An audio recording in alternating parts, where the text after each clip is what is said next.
This guy's basically an ex gamer. He's a nerd. I want you to listen. I listen to Stefanski. He beats around the bush when they ask him about play call if he ever gives it up. He went on like a 30-second answer. He beat around the bush. I'm confident in everything that we're doing.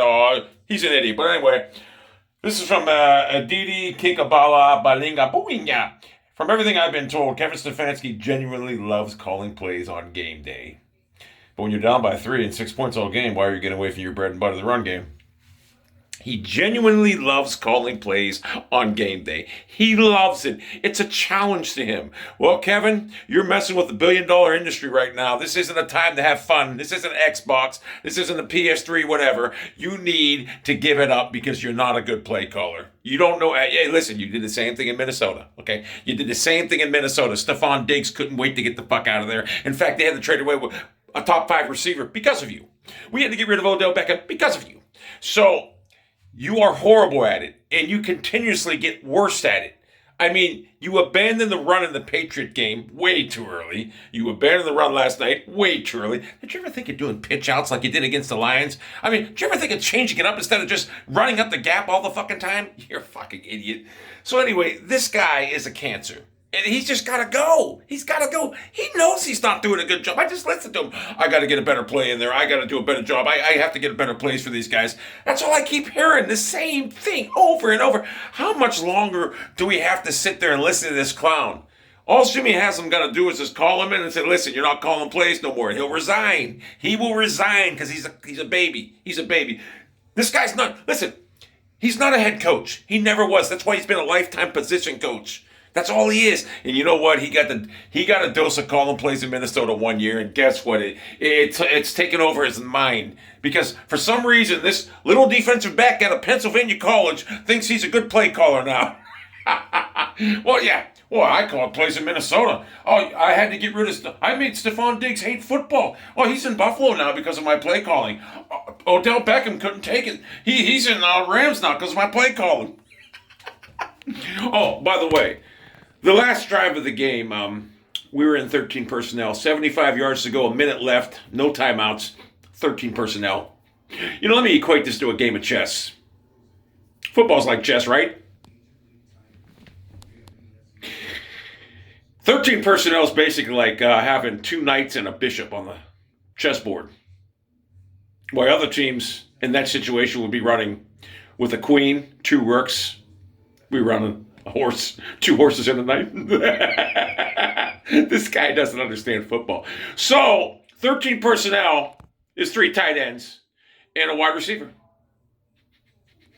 You're going to move down the field with no time left. You need 6 points to win or to tie. You need a touchdown to win. You're going to go down there with 13 personnel. Oh, by the way, with the Johnson guy, Demetrius Johnson, whatever his name is, I keep getting the guy that, the fisherman, who didn't play at all yesterday. Meanwhile, Nick Chubb and Kareem Hunt were on the bench. The best receiving running back on the team, Kareem Hunt, is on the bench. But his leg was tight. I'll guarantee you, if Kareem Hunt could have got in there, he would have. He wanted to get in there. But no. Kevin said, I'm putting this guy in because this guy is good. He did against Denver. I know, it's good. He got in Denver. I can just picture Stefanski with his team meeting and his coaches. I know what I'm doing, guys. I know what I'm doing. You just let me do what I'm doing. I'm going to turn around. I'll turn around. May not be this year. Might not even be next year, but I'm going to get it fucking straight. How much longer are we going to let this guy play with our football team? Huh?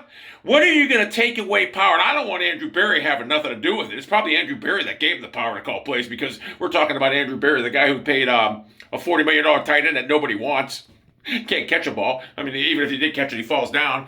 Also, if reports were true that he offered Baker Mayfield $35 million, if you offered him $20 million, that's too much. Thank God he was dumb enough to turn it down because we'd be stuck with him.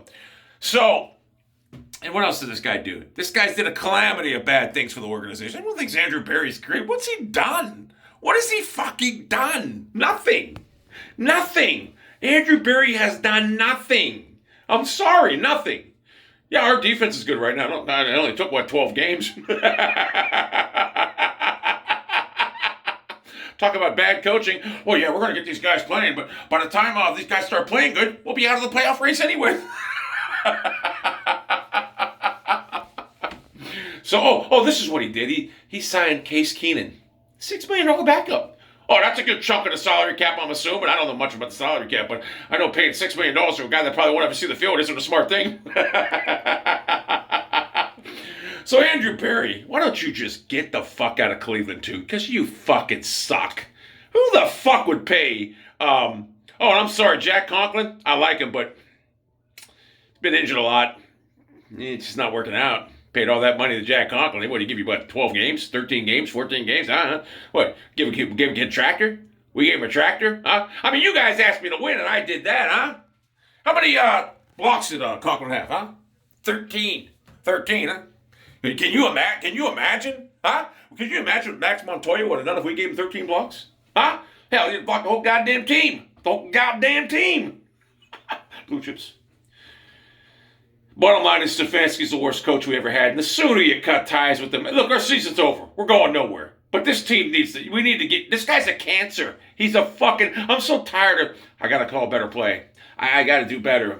I got to get a better play in. I got to do better. I got to get a better play in. I got to do better. I got to call a better play. I got to get these guys better. I got to get better plays in. I'm so tired of watching a clown play video games on the sideline with this 1430 blast. The wide receiver pitch count one. What about the play the fucking Jarvis Landry? In hindsight's 2020, guys, but if I knew it wasn't going to work, I wouldn't have called it. I wouldn't have called it if I knew it wasn't going to work, guys. I wouldn't have called it. Talk about a jackass. We have the most stubborn jackass of a coach ever, and he's killed this team. He's killed this team.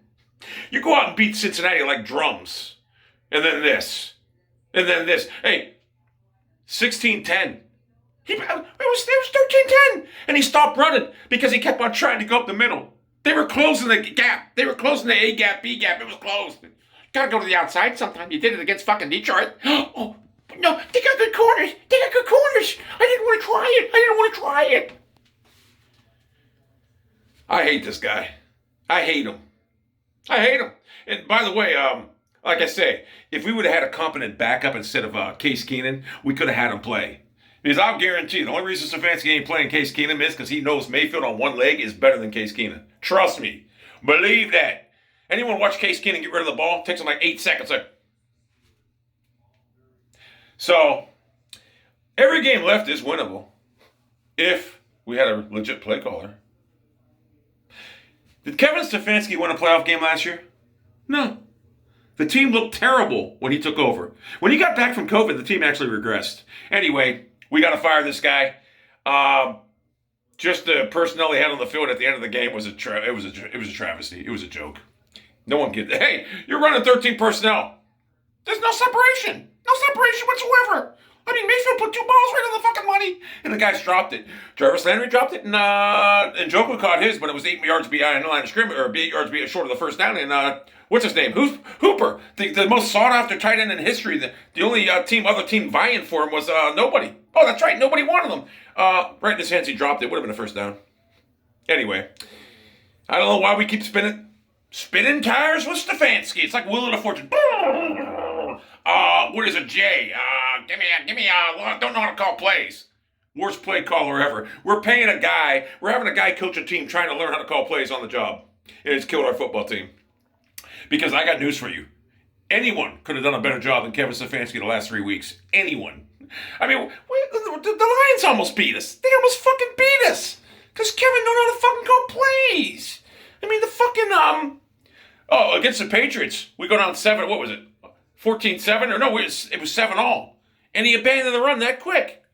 Oh, but they were blocked. They what do you call it? They stacked the box. I'm not going to run. But you run every other time when they stack the box. Why not now? This guy's a joke. And it's a travesty that Jimmy Haslam is afraid to pull the trigger and fire this guy. Trust me. You should have hired, we could have had Bruce Arians. Bruce fucking Arians.